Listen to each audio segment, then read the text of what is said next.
갑자기 20여 년 전의 일이 생각납니다. 당시에 남편은 공무원이었습니다. 우리는 결혼을 하여 허니문 베이비인 동식이를 낳아 아주 행복하게 살았습니다. 남편과 저는 중매로 만나서 시가집에서 제가 마음에 든다며 일사천리로 결혼을 추진을 하는 바람에 만나고 겨우 한 달 반 만에 결혼을 하여서 남편의 친구나 제 친구들에게 전생에 결혼을 못하여 환장병이 든 사람이 아니냐는 놀림을 받았지만 저는 아주 행복한 나날을 보내며 즐겁게 살았습니다. 그날은 마침 토요일이었습니다. 요즘이야 주 5일 근무를 한답시고 토요일도 쉬지만 당시에는 반나절 근무를 하고 집으로 왔습니다. 여보, 나 지금 사무실 사람들과 낚시 간다. 간단한 밑반찬 부탁해. 남편은 퇴근을 하자마자 방으로 가 낮잠을 고나게 자는 동식이 얼굴을 한번 보고는 부엌 옆에 있던 창고에서 낚시 가방을 챙기며 말하였습니다. 여보, 나랑 동식이 따라가면 안 돼요? 밑반찬을 챙기며 투정을 부렸어요. 남자들만 가는데 다음에 동식이랑 당신과 오붓하게 같이 가고 오늘은 집에 있어. 그렇게 말을 하는 남편이 너무 미웠습니다. 참, 여보 잠시 방에 가자. 대충 가방을 챙겼는지 낚시 가방을 문 앞에 놓고 제 팔목을 잡았습니다. 여보. 왜? 의아스런 눈초리로 남편을 바라보자. 오늘 밤 분명히 고스톱 칠 것인데 끝발나게. 어서, 응, 팔을 끌며 말하였습니다. 그 순간 전 우리 동식이 100일 날의 일이 생각이 나서 얼굴을 붉혔습니다. 우리 동식이 100일 날 남편 사무실 사람들이 몰려와서는 축하를 해주고 식사도 하더니 화투판이 벌어졌습니다. 거참. 이 주사, 어젯밤에 마나님. 어째 너무 잘 된다이라고 말하였습니다. 여보. 아까 사무장님이 어젯밤에 마나님. 어째 너무 잘 된다 하시던데 그게 무슨 말이야? 손님들이 다 가자 저는 상을 치우며 방을 치우고 있던 남편에게 궁금하였던 것을 물었습니다. 하하. 그게 궁금하였어. 웃으며 말하기에 거시기가 뭐야? 하고 재차 묻자 여기로 와. 하던 이날 정말로 여자란 속이 좁은 모양이었습니다. 난 남편이 화투를 치면서 재수가 있으라고 남편을 따라 방으로 들어갔습니다. 여보. 동식이 깨면 안 되니까 솔직히 전 전혀 몰랐습니다.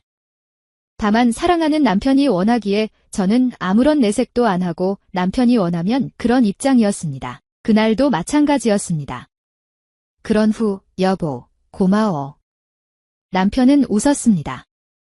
그것이 가식이요 거짓이라는 것은 불과 24시간도 안 지나서였는데 그리고 남편은 낚시 가방과 제가 싸준 밑반찬을 가지고 동식이와 저만 남겨두고 가버렸습니다.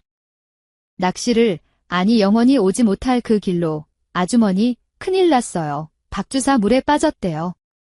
어서 갑시다. 분명히 남편이 같이 낚시를 간다고 한 사무장님이 헐레벌떡 저희 집으로 달려와 하늘이 무너지는 듯 한 청천벽력 같은 말을 하며 재촉을 하였습니다. 저는 시아버지 시어머님과 함께 차를 타고 사고 현장으로 갔습니다. 새벽에도 멀쩡하게 있던 배가 갑자기 요동을 치더니 뒤집히지 뭡니까? 관리인으로 보이는 사람이 말을 하였습니다. 혼자 탔습니까? 시아버님이 묻자. 아니요. 웬 아가씨인지 아주머니인지 모르지만 함께 탔습니다. 하늘이 노랬습니다. 아니 누구지? 시어머님도 놀라며 물었습니다. 지금 시신을 찾으러 들어갔으니 곧 나오겠죠. 잠시만 기다리세요. 관리인으로 보이는 사람이 시아버님께 담배를 한 대 권하였습니다. 정 사장님, 밧줄하고 사람 몇 명 더 있어야 하겠는데요. 물속에 들어갔다 나온 사람이 배를 타고 와서 말하자 하니 왜?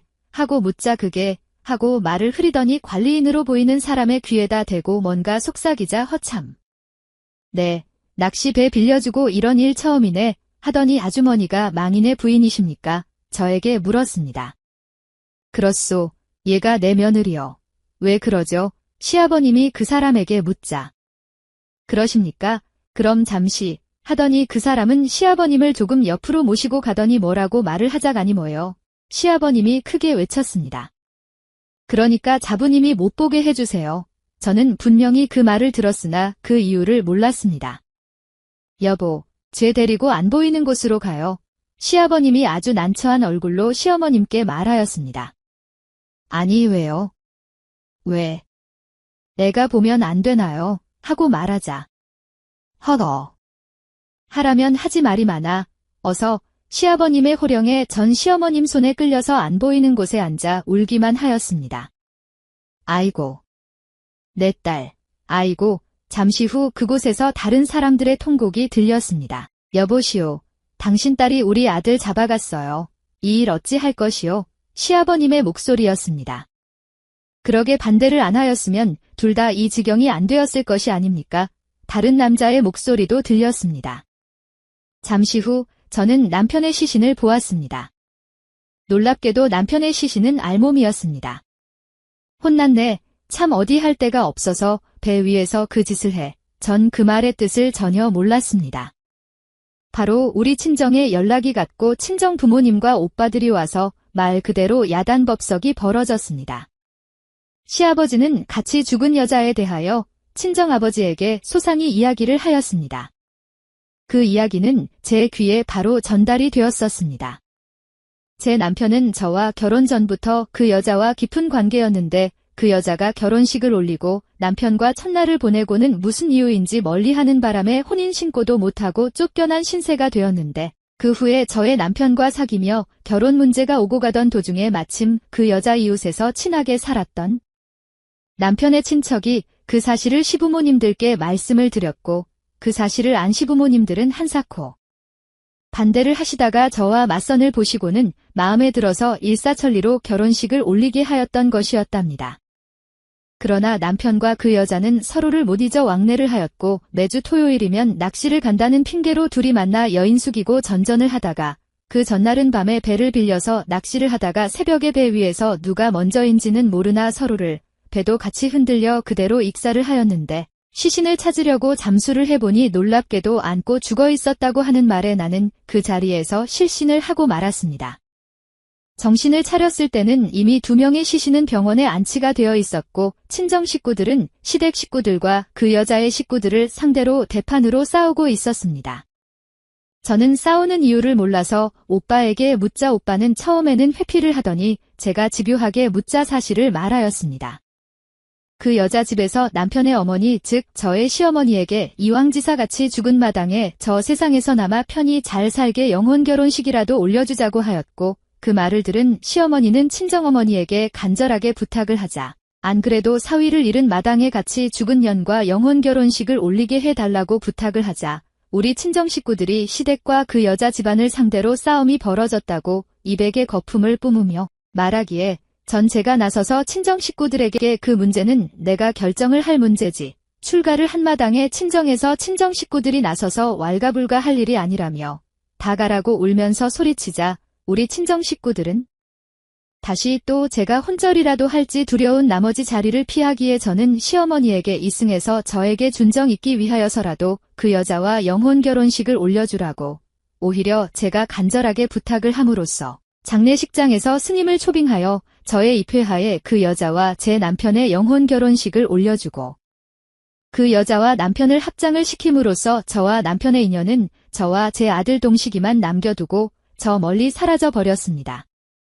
그 후 친정이나 시가에서 저에게 재혼을 하라고 종용을 하였으나 이 세상에 남자라는 남자는 믿을 놈이 없다는 마음으로 제 아들의 뒷바라지를 하면서 시댁의 도움과 결혼 후에 알뜰하게 저축을 한 돈, 그리고 공무원으로 있었기에 연금을 받아서 우리가 살던 곳 근처의 시장에서 작은 식당을 하였으나 저녁이면 남자들이 술이 취해서 과부댁하며 치근대는 꼴이 보기 싫어서 돈이 조금 저축이 되자 아예 시숙님이 운영하는 공장 부근에서 장사를 하자 단골손님은 대부분이 시숙님의 회사 종업원이었고 그 사람들은 제가 자기 사장님의 재수라는 것을 알았기에 치근대기는커녕 다른 취객들이 치근대면 오히려 그 사람들을 제지를 해준 덕에 쉽게 장사를 할 수 있었고 또 돈이 벌리자 이번에는 도시 근교의 땅도 사고 새로 건물도 올려 멋진 불고기집을 시작을 한 것이 우리 동식이가 고등학교에 입학을 하던 해였습니다. 저의 노력에 보답을 하듯이 우리 아들 동식이는 열심히 공부를 하였습니다. 작년에 우리 동식이는 무난하게 동식이가 바라던 대학에 입학을 하자 전 세상을 얻은 듯이 좋았습니다. 1년을 대학에 다닌 동식이에게 영장이 나왔습니다. 금년 봄 동식이는 입대를 하였습니다. 그런데 3일 전 새벽에 일어나 장사에 쓸 재료를 사주고 집으로 왔습니다. 주방장이 바뀌기 전에는 아침부터 저녁까지 밥을 모두 저의 식당에서 해결을 하였으나 주방장이 바뀌고는 최소한 아침은 집에서 먹는 습관이 생겼습니다. 안 그래도 입맛이 없는 아침은 더더욱 먹을 수가 없어서 집에서 대충 끓여 먹는 습관이 든 것도 최근의 일입니다. 그날도 찬거리를 비롯하여 다 사두고 집으로 와 대충 끓여서 아침을 먹고 시계를 보니 장사를 시작할 시간도 멀어서 TV를 켰습니다. 어머, 더러운 짐승들. 마침 TV에서 나온 장면은 호수에 떠있는 배 위에서 두 남녀가 몸부림을 치는 모습이었습니다. 20여 년 전에 죽은 남편도 저렇게 하다가 죽었겠지? 하는 생각이 들자 그동안 참아온 분노가 살아났습니다. 그런데 이게 웬일입니까? 그뿐이 아니었습니다. 죽은 남편이 낚시를 가서 고스톱을 치면 재수가 좋아진다며 지냈던 일이 주마등처럼 지나갔습니다. 20여 년을 참아온 것이 불이 붙기 시작을 한 것이었습니다. 저는 그만 소스라치게 놀라고 말았습니다. 문 앞에 버티고 서서 나의 모습을 보고 있던 사람은 다름이 아니라 제 아들의 절친한 친구인 현섭이었습니다. 현섭이는 제 아들 동식이와 같은 고등학교를 졸업하고 대학은 다른 곳에 다니는 아주 절친한 친구였습니다. 동식이가 군대에 가기 전에는 거의 매일 우리 집에서 놀기도 하고 아예 우리 집에서 기거도 하는 둘도 없는 친구였습니다. 그런데 그런 아들의 친구에게 못 보일 것을 보인 꼴이었습니다. 어머니, 그렇게 힘드시면 절 부르지 그러셨어요. 현섭이가 저에게 오며 말하였습니다. 저는 몸을 사시나무 떨듯이 떨려 아무 말도 못하였습니다. 저도 이제 성인이에요. 이제 고독은 제가 책임을 지겠어요. 아셨어요? 20여 년 전에 잊은 줄 알았던 것이 되살아나는 순간이었습니다. 걔는 아들이 군에 가기 전에 마치 제 집처럼 드나들면서 저희 집 키의 번호를 알고 있었다고 하였습니다. 전 걔가 어제도 찾아왔었고 더 이상은 안 되겠다고 생각을 하고 걔가 가자 바로 키의 번호를 바꾸었습니다. 딩동. 딩동. 그런데 지금 걔가 문이 안 열리자 벨을 누르네요. 그런데 이 미친년의 속은 빨리 문을 열라고 하고 마음은 열지 말라고 합니다. 저는 문을 열어야 하나요? 아니면 열지 말아야 하나요?